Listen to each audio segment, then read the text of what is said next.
The recent climate report from the United Nations on the summer of extreme weather puts new emphasis on efforts from corporations to combat climate change. In that spirit, Apple today unveiled its first class of 15 Black and Brown owned businesses who will join the company's Impact Accelerator program to support equity and opportunity in the environmental sector. So joining us now is Alisha Johnson, program lead for the Apple Racial and Equity and Justice Initiative. Alisha, thank you so much for being here. Really glad to have you. Can you talk to us about the genesis of this program and where the idea started from? Absolutely, and thanks for having me. We, as you know, launched our $100 million plus racial equity and justice initiative last year, focused on improving outcomes for people of color in education, the criminal justice system, and in the economy. As we were looking at this goal, we also knew we had some really ambitious environmental goals, and that too often communities of color are disproportionately impacted by environmental risks. So the Impact Accelerator is our opportunity to ensure that these communities are centered in the solutions that are going to help us to meet those environmental goals. So we're really excited to welcome this new cohort. They're representing a number of ambitious environmental efforts that are reflective of Apple's environmental priorities, but also of those in our broader industry. So what exactly does it mean for Apple and now, and these companies to now be working together? And what exactly will it be in terms of the work they do? Well, Apple has a long history of helping businesses to scale. We do this in our extensive supply chain. So we're working directly with these businesses to help them to meet their environmental goals, matching them with our subject matter experts and mentors across the company. We're providing them with coursework, teaching them how to potentially become an Apple supplier, but also to scale and grow their businesses and help them to meet some pretty specific objectives.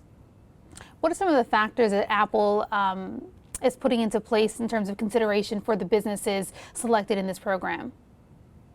Well, we wanted to first and foremost ensure that the business leaders that are too often underrepresented in environmental technologies were a part of this accelerator. And so we looked across diversity in terms of Black-led businesses, Hispanic and Latinx-led businesses, Indigenous-led businesses, but also businesses led by women of color.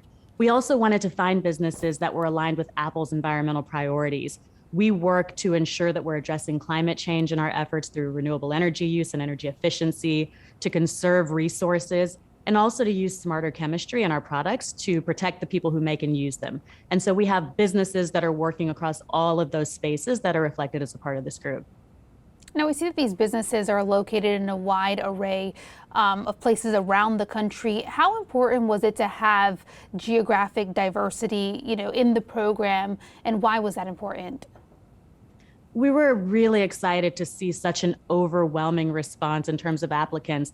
And we had a great selection to choose from that are coming from different regions around the world or across the United States. And so we have Block Power, for example, that's based in Brooklyn.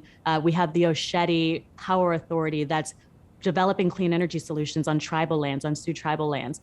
And so it's great that we have people who are reflecting communities and unique environmental challenges in the regions that they come from. Where do you envision the impact of this accelerator program really going from here? So it's still early stages. We're just welcoming our first cohort. This is a pilot program, but we see a lot of potential to learn from the successes of this program and from the successes of these business leaders as we start to look at the future and what future cohorts might look like.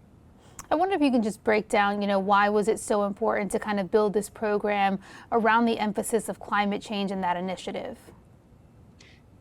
Climate change is one of the most urgent global challenges that we face. And we know that there are so many companies that are developing emerging technologies to help us to meet that challenge. It's a challenge that requires everybody to come to the table. And so I think you can't have too many cooks in this kitchen. You can't have too many people bringing solutions and ideas. And because it's a top priority for Apple, because it's a top priority for so many leaders, we knew that this was a space that we needed to engage immediately and ensure that we're really bringing others to the table as we start to develop solutions. Yeah, that element of inclusivity in a space that, of course, is a top of mind for so many companies is just really special and unique here. Thank you so much for your insight. Of course, what the company is doing. Alisha Johnson, program lead for the Apple Racial Equity and Justice Initiative.